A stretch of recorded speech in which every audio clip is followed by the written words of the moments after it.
Gopi Jana Vallabha Girivarat Hari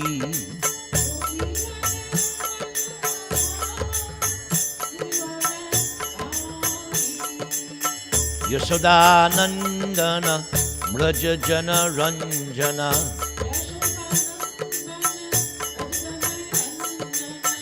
Jamuna Tira Vanachari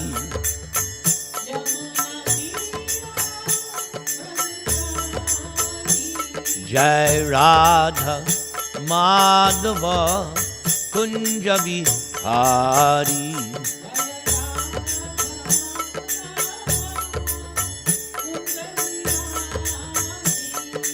Gopi Jana Vallabha Girivarat Hari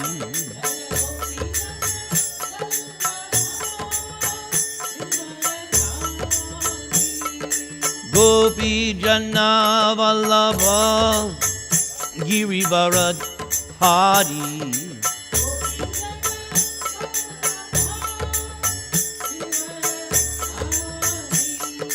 Gopi Jana Vallabha Girivarat Hari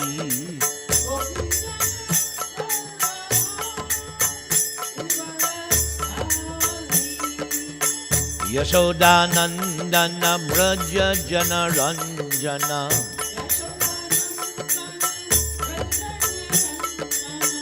Yamuna Tira Vanachari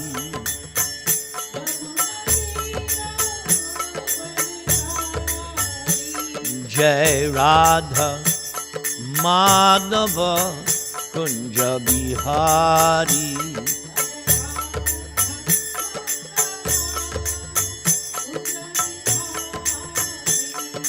Gopi Jana Vallabha Girivarat Hari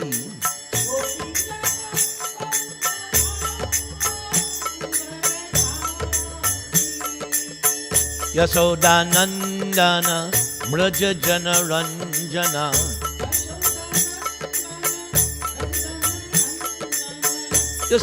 Yashodanandana Mraja Jana Ranjana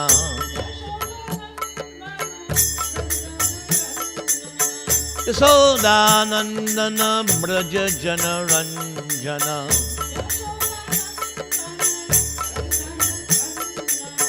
Yamuna Tira Vanachari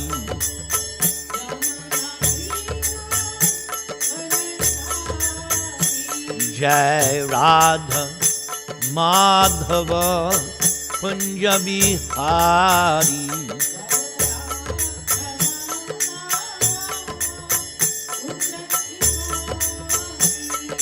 Gopi Jana Vallabha Girivarat Hari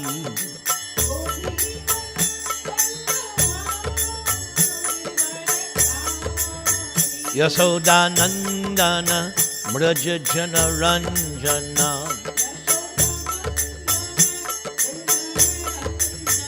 Yamuna Tira Vanachari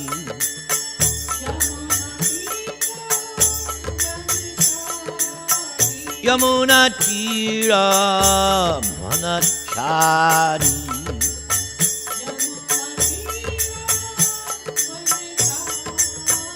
Yamuna Tira Vanachari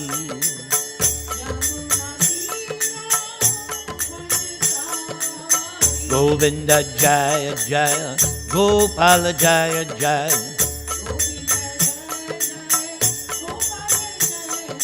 Radha Ramana Hari Govinda Jaya Jaya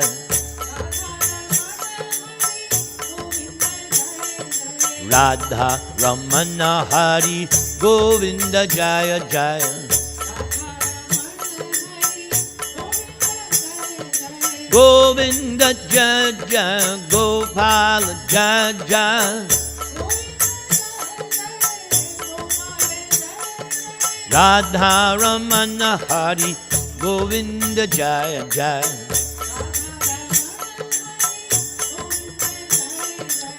Radha Ramana Hari Govinda Jaya Jaya.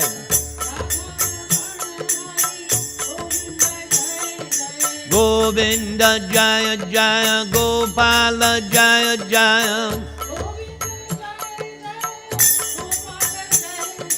Radha Ramana Hari Govinda Jaya Jaya. Radha Ramana Hari Govinda Jaya Jaya.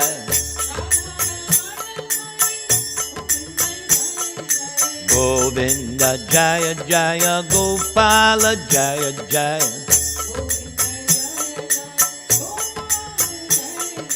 Radha Ramana Hari Govinda Jaya Jaya. Radha Ramana Hari Govinda Jaya Jaya. Radha Ramana Hari Govinda Jaya Jaya.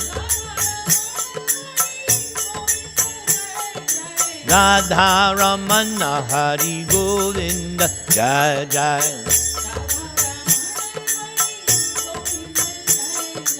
Radha Ramana Hari Govinda Jaya Jaya. Radha Ramana Hari Govinda Jaya Jaya.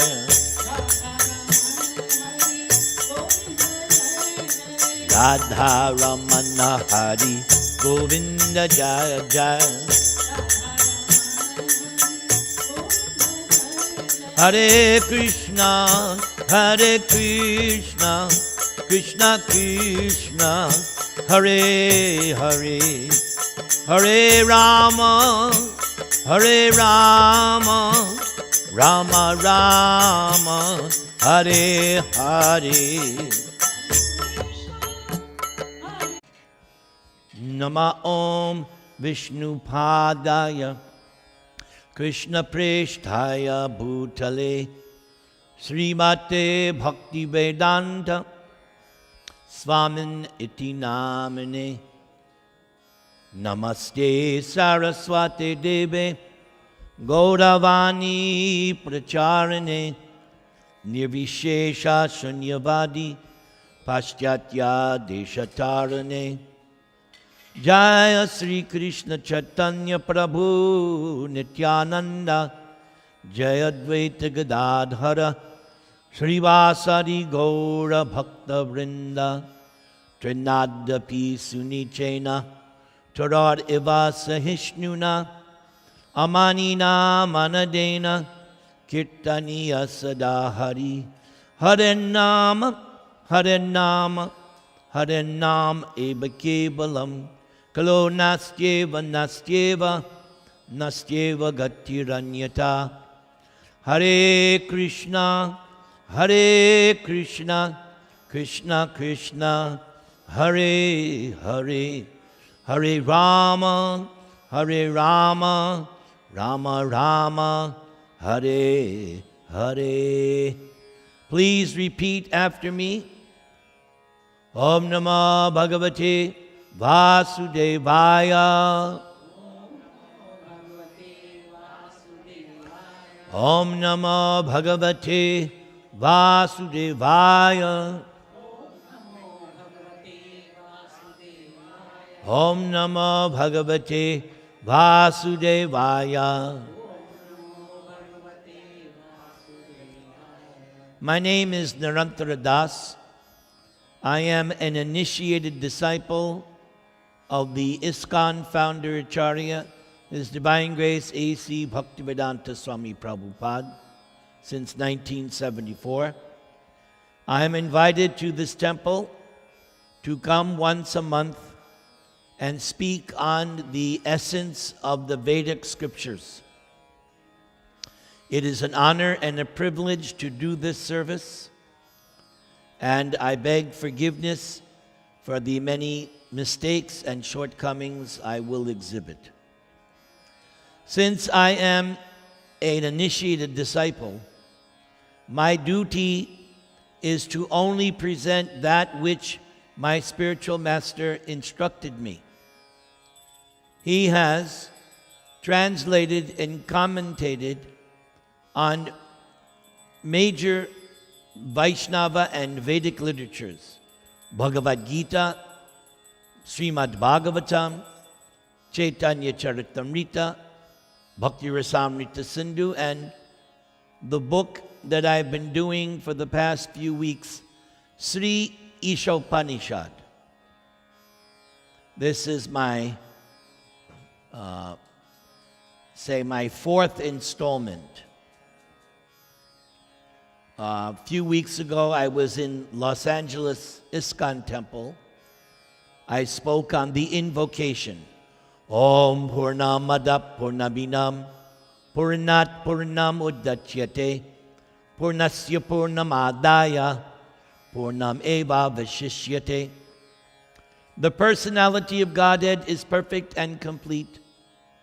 And because He is completely perfect, all emanations from Him, such as this phenomenal material world, are perfectly equipped as complete wholes. Whatever is produced of the complete whole is also complete in itself. And because He is the complete whole, even though so many complete units emanate from Him, He remains the complete balance. Then last Sunday, I was at the ISKCON Temple in Laguna Beach, and I spoke on the first mantra, Ishavasyam idang sarvam yat kincha jagatyam jagat tena tyaktena bunjita magridha kasyas viddanam. Everything animate or inanimate that is within the universe is controlled and owned by the Lord. One should therefore accept only those things necessary for oneself, which are set aside as one's quota. And one should not accept other things, knowing well to whom they belong.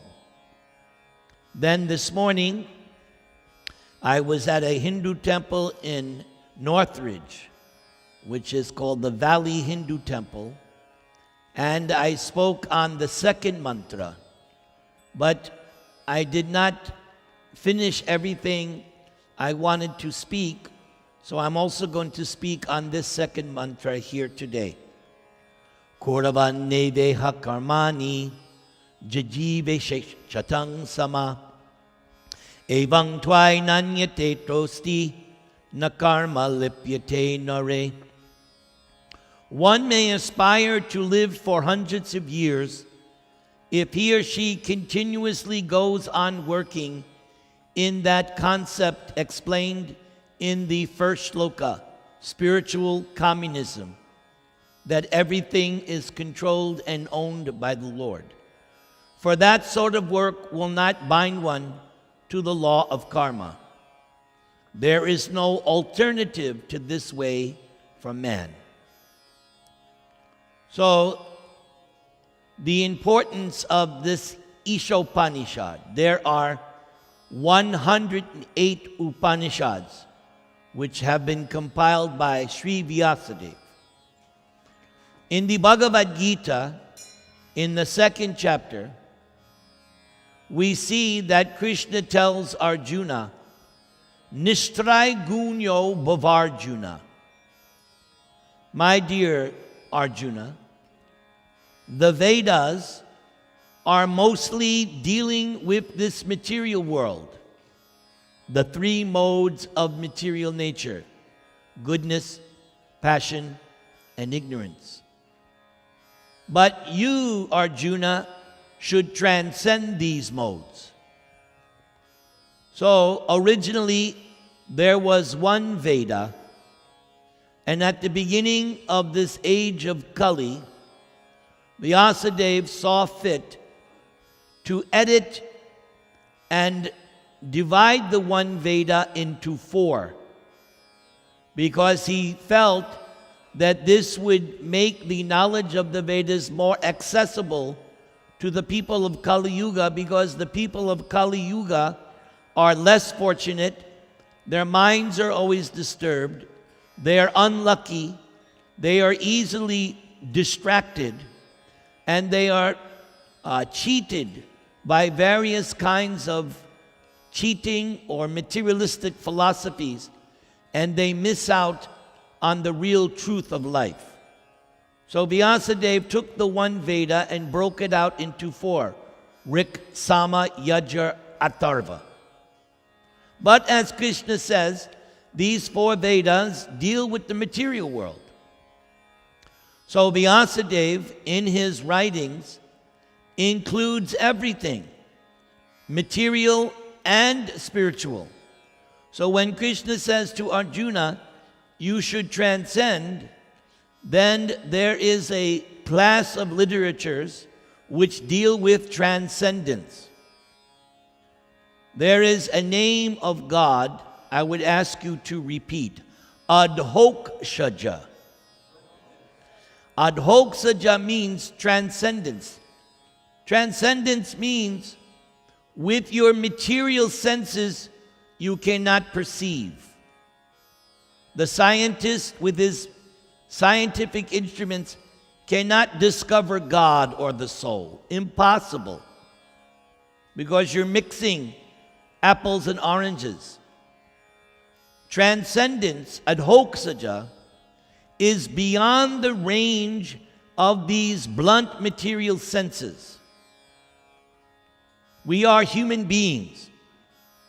As human beings, inherently we have 4 defects. We have imperfect senses. Our senses are very limited. They're not perfect. Because we have imperfect senses, we're bound to make mistakes. Because we make mistakes, we have a tendency to fall into illusion, accepting one thing to be true or real, and then it's revealed later on it's completely the opposite. And then the last defect, cheating propensity. These 4 defects are inherent in every human being. So with these 4 defects, it is impossible to perceive God just with your own independent sensory perception. That is not to say, though, that God cannot be perceived. The problem is we're not willing to take up the process by which God himself says, I am to be revealed. That's the key. You can't make up your own process to realize God. That's the problem with the human being in Kali Yuga. He wants to make up his own process. But that's not how it works. God himself stipulates, here is how I will reveal myself. What is that process? It is called Bhakti Yoga. And that is the only process. There are no alternatives. If you want to actually realize God and yourself, the only process is the process of bhakti, which, if you study Bhagavad Gita, and you should study Bhagavad Gita, 3 times Krishna says, you want to see me? Bhakti. You want to know me? Bhakti. You want to come to me? Bhakti. Not karma, not Gyan, and not any other yoga. There are other yogas. But these other processes are insufficient for tangibly realizing God as He is. You may get some partial realization, that's true. You can get some partial. But if you want the full realization, then it can only be the process of bhakti. So this 108 Upanishads is Vyasadeva's scholarly presentation of how to approach adhoksaja, transcendence.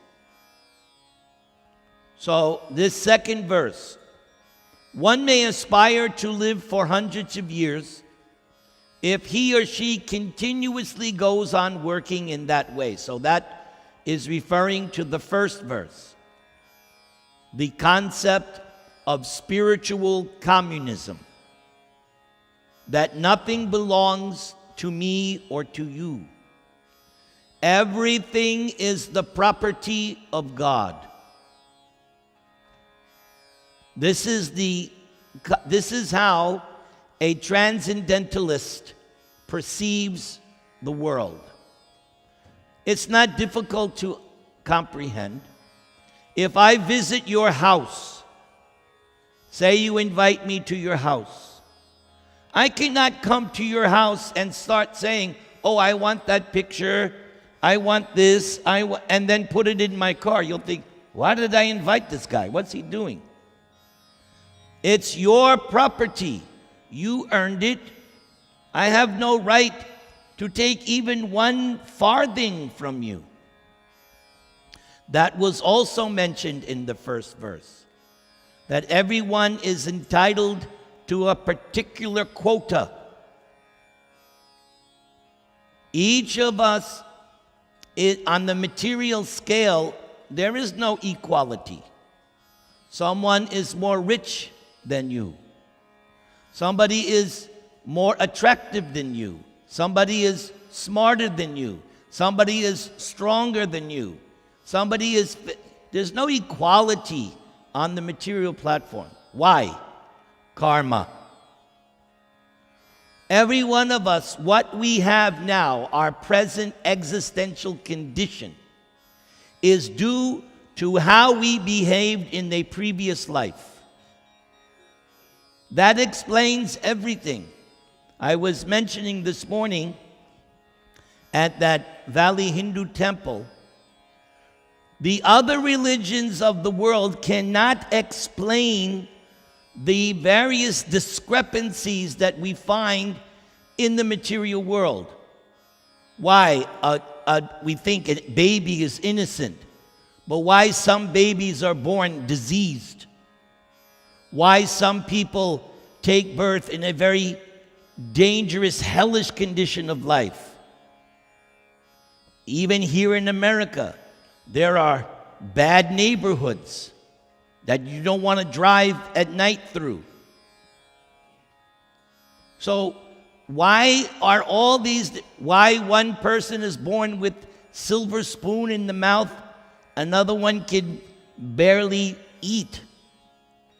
Why are all these discrepancies? The only rational explanation, karma.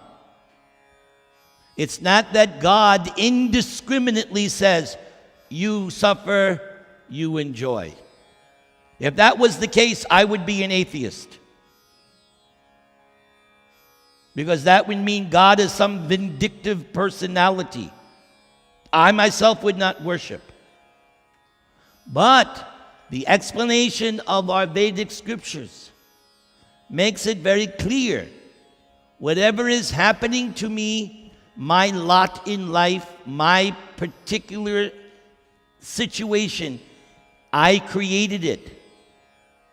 I created it based on decisions in my previous life and decisions I'm making now. Therefore, we have this expression: man is the architect of his own good or bad fortune. When you have this is the understanding of karma. On the material plane, anything that's happening, it's all based on previous and present karma. Therefore, there's no need to blame anybody for anything. I am in this particular situation because I made certain choices. I made certain decisions. Things develop over time. Just like a man impregnates a woman, but the birth takes 9-10 months. It starts out as a little seed and then grows to be a fetus and a baby. Takes time. Things don't happen. So karma is also, there are different kinds of karma. Some karma, yes, it's immediate. A child touches fire, it burns. The fire does not consider, oh, the baby is innocent. No, the laws of nature are very strict. Whether something is done knowingly or unknowingly, the reaction is there. So some karma, there's immediate. Other kinds of karma, the reaction is delayed. As I've been saying, why I am in this situation in life throughout my life was because of things I did in a previous life. The effect took time to mature. And there are still desires and seeds that have yet to be awakened, and they will be the cause of future karma. So this concept of understanding karma in this way makes one able to see life from transcendental vision. Whenever I'm invited to speak at a funeral, from time to time, I am requested to speak at funerals. So I always mention the fact that we, as human beings,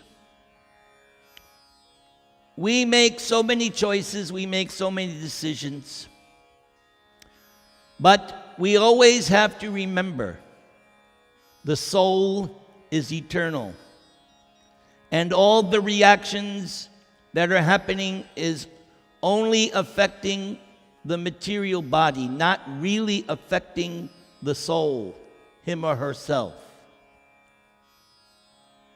And that a funeral is a good wake-up call. It's a good reminder that yes, my day is coming.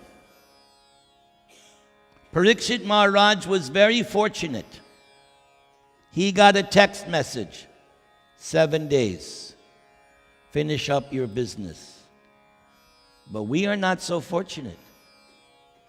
I don't know if I have 7 more seconds. Therefore, I have to be in transcendental consciousness now. Going to a funeral is sobering. It's a sobering experience. You see the relatives crying. It's natural. But when you have transcendental vision, when you have transcendental knowledge, you're able to go through that funeral and those days. You can go through it easily. For instance, Bhagavad Gita. In the beginning of Bhagavad Gita, Arjuna is lamenting. Arjuna is refusing to do his obligations. He's giving Krishna arguments why he doesn't want to fight. He's confused. So, that is because at that time he did not have transcendental knowledge. But because he surrendered to Krishna, Shishyasteham Shadi Mang Twang Prapanam, he accepted Krishna as his guru, and Krishna began to give him transcendental knowledge. With that transcendental knowledge, as it was built from chapter 2, 3, all the way to chapter 18, Krishna concludes, Arjuna, I've told you everything. Now you decide what you want to do.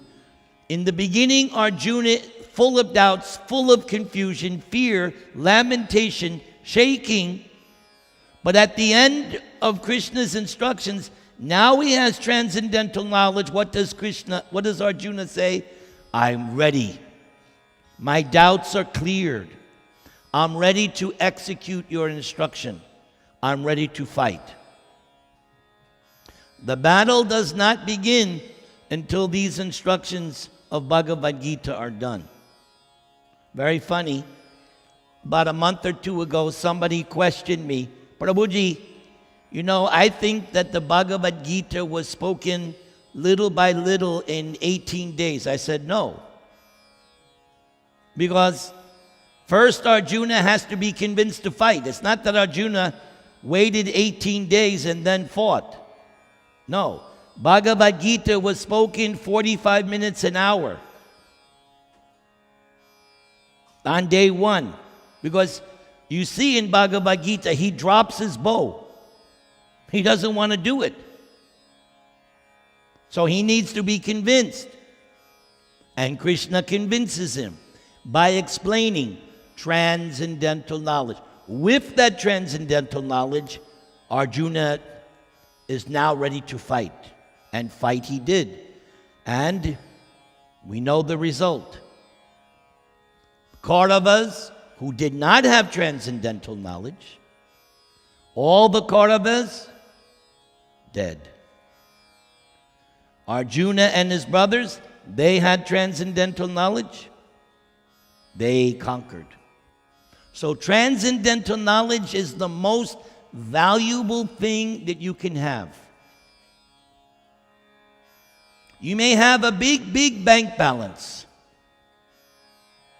but that bank balance will not save you at the time of death. You cannot offer Yamaraj. Let's make a deal. Trump likes to pretend that he's some big deal maker. But when Yamaraj comes knocking, it's useless. Yamaraj is not interested in his hotels. The only thing that will help him, what to speak of any of us, is transcendental knowledge. And transcendental knowledge is here in this Ishopanishad, and it's in Bhagavad Gita. It behooves you to acquire a nice bank balance of transcendental knowledge, which when you come to a death in the family or some other tragic event, you will be able to go through it peacefully. Some years ago, there was an ISKCON devotee. She's Indian. Young lady, I know her personally. She was pregnant with her second child and diagnosed with cancer. So you can imagine, if that was you, how you would feel. But I promise you this, all throughout that pregnancy, whenever I would see her, she had a big smile on her face. I never heard her complain, oh, Prabhuji, I have cancer, I'm pregnant. This girl had real transcendental knowledge. I used to tell her, you are more advanced than me. Because I don't know how transcendental I would have been if I was in your shoes. I get one little thing and I'm crying out to Krishna, Krishna, Krishna. But here she was with cancer, pregnant, and she's blissful. As it turns out, she beat the cancer, and that child is now several years old, and she's still a very blissful person. Why? Somehow or other, she had real transcendental knowledge. That transcendental knowledge is gotten by studying Bhagavad Gita and chanting the Hare Krishna Maha Mantra. Everybody chant.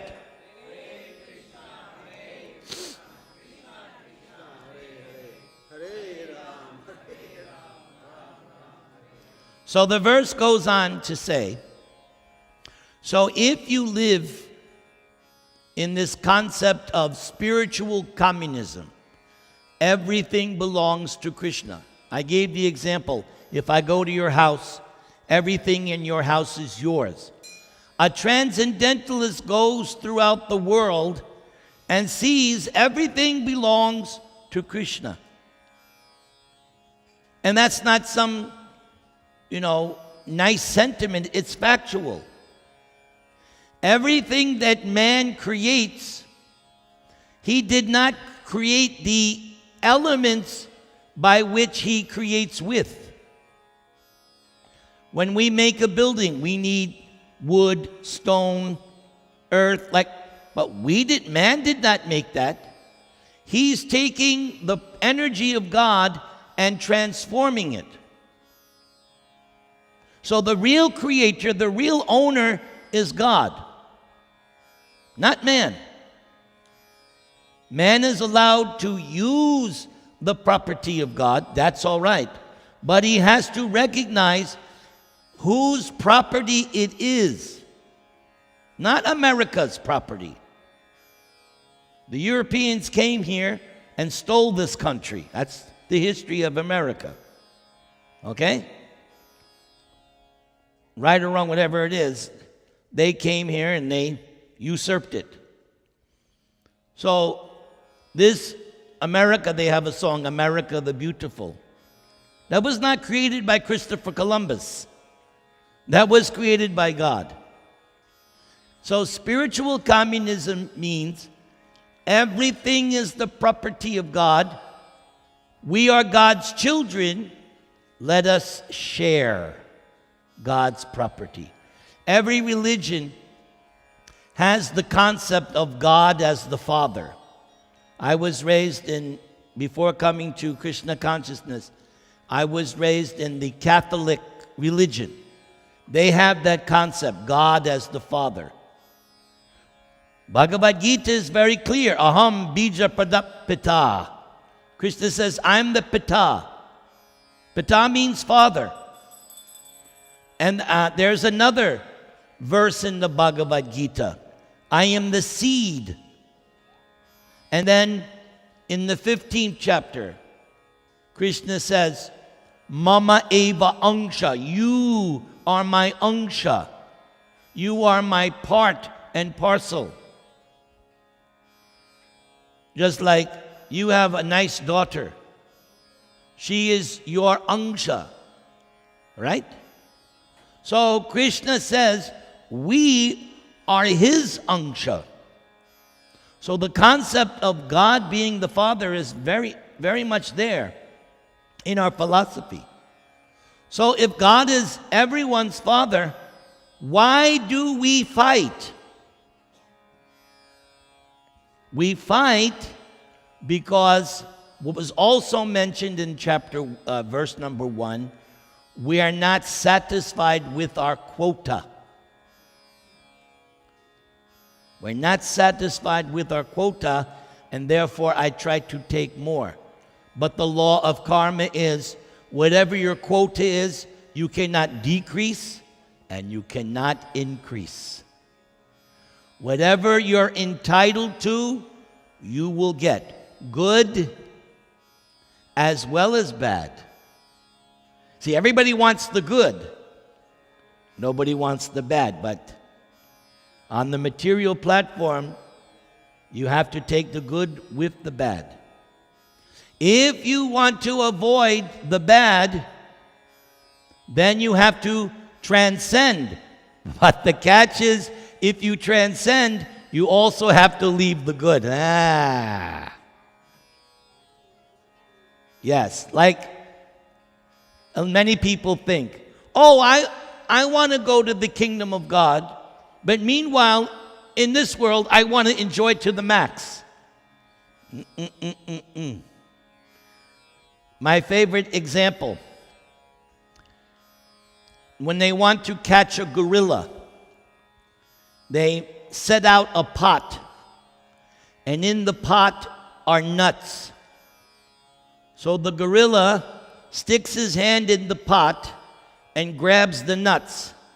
But because he's grabbed the nuts, he can't get out of the pot.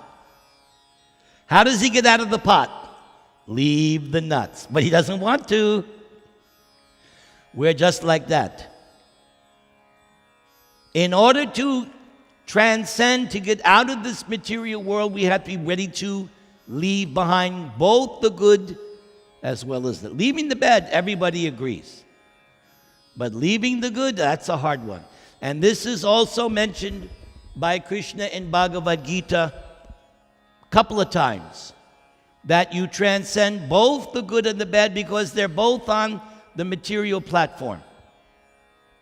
So, spiritual communism, we're all brothers and sisters. We all have an equal right to share our Father's property. We see that also in the material world. I've heard stories how sometimes when there's an inheritance, then there's fighting amongst the family members. I've come across several such incidents, not in my life personally, but people I know. Sometimes this fighting over the inheritance ends up with murder. Greed. That's why Krishna says in Bhagavad Gita, 3 gates lead to hell: lust, anger, greed. What is greed? I'm not satisfied with my quota. I want yours as well. Greed. But a transcendentalist, satisfied. You all know probably the story of Sudama the Brahmana. Throughout his whole life, destitute, poor. That was his quota. Even though he was a class friend of Krishna, it was his destiny, his quota, that throughout his life he would remain poor. But he had transcendental knowledge. So even though he was poor, very happy. He was so poor that when his wife needled him, as wives tend to do with their husbands, am I right, men? I'm the same way. I get needled every day. They're very expert at that, aren't they? They're expert. They know how to... We love you for it, don't worry. So, when his wife urged him, your friend Krishna is living now in a big, big palace. Why don't you go and see your friend? So, Indian culture, you go to someone's house, you bring something. But they were so poor, nothing to bring. So they had to go to the neighbor and beg something so they could bring an offering to Krishna. And they got what is called chipped rice. Not fine basmati. No, chipped rice. Although I like chipped rice. Some of you know how to make that nice chipped rice. It's very nice with, you call it flat rice. What is that, palau? No, not poha. If you invite me for your house for poha, I'll come anytime. I love poha. 2 weeks I'm going to a friend of mine. She always makes for lunch poha. Hint, hint, hint. Okay. So when Sudama went, he was hesitant to give Krishna, but Krishna snatched it anyway. And he spent the night there with Krishna, and it appeared that Krishna didn't give him anything. But on the way back, after spending the night in Krishna's bed, yes, he spent the night in Krishna's bed, Krishna washed his feet. Rukmini was fanning Sudama. He spent the night there. On the way home, he was thinking, Krishna didn't give me anything. That's okay. I was so happy just to be with Krishna for these moments. Krishna is so great. He's so wonderful. Me, I'm such a fallen low-class, poor, destitute Brahmin, and Krishna embraced me in his arms, which Krishna did. Krishna very rare. Krishna sometimes would embrace Balaram in Dwaraka. So Sudama was feeling, I'm so special. So I didn't get anything from Krishna. But when he got home, he saw that his little hut was transformed into a palace. And his wife came out jubilant. She was now wearing a nice sari and she looked like Lakshmi. She was so ecstatic to see what Krishna has done. But here's the thing about Sudama. He did not change. When he was poor, he was a devotee, a pure Brahmana, and he was happy, content. Nothing changed when he became opulent. Sudama had transcendental knowledge. He had equanimity. Poor or rich didn't matter. He was the same Sudama. Sometimes it happens. When somebody gets a lot of wealth, sometimes they change. Not Sudama, because he had transcendental knowledge. So if one goes on working in this vision of spiritual communism, everything belongs to God, that vision, you'll not become entangled. In the 3rd chapter of Bhagavad Gita, there is this verse where Krishna says that if you don't act for the satisfaction of God, then whatever actions you're doing, you're becoming entangled. The phrase used in the 3rd chapter of Bhagavad Gita, karma bandhana. Many people right now, they're working hard, but as a result, they're simply becoming entangled in the reactions, good or bad. But the concept that Krishna explains in 3rd chapter of Bhagavad Gita, yajna, whereby you work, but you offer the result to Krishna. Just like we made, who's tonight's sponsor for the feast? Okay, so you cooked nicely for Krishna. You didn't eat, right? Because you know, first it has to be offered to Krishna. Then we take prasad. So this is exactly what Krishna is explaining in 3rd chapter of Bhagavad Gita. Yajna, sacrifice.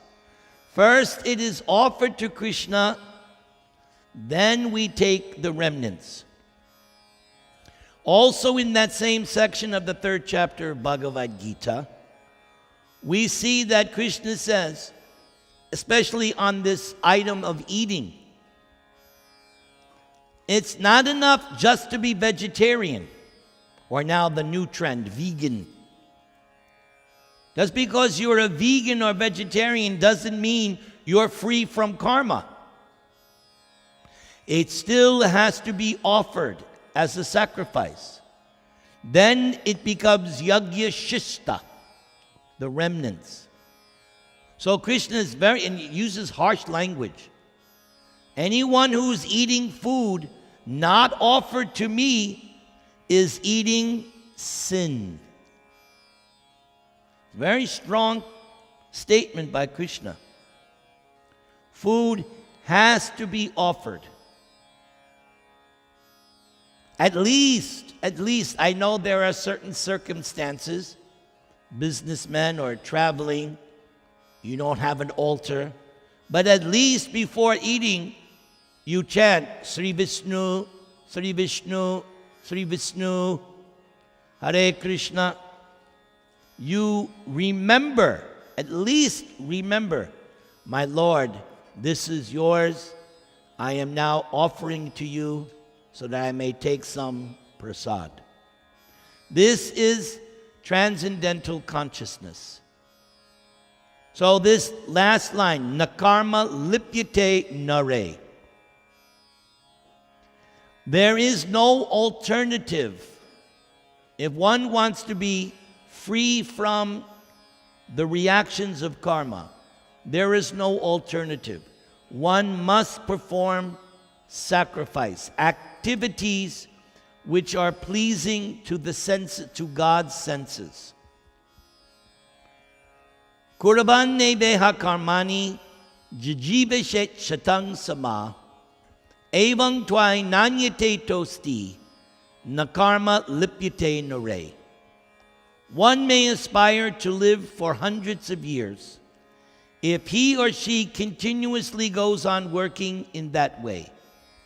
For that sort of work will not bind one to the law of karma.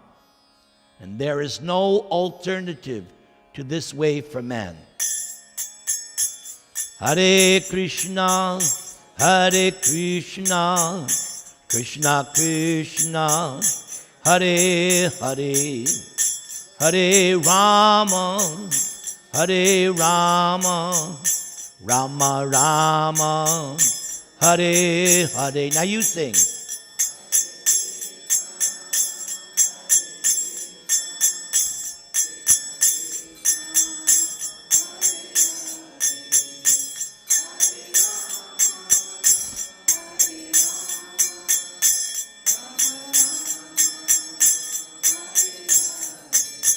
Hare Krishna, Hare Krishna, Krishna Krishna, Hare Hare, Hare Rama, Hare Rama, Rama Rama, Hare Hare.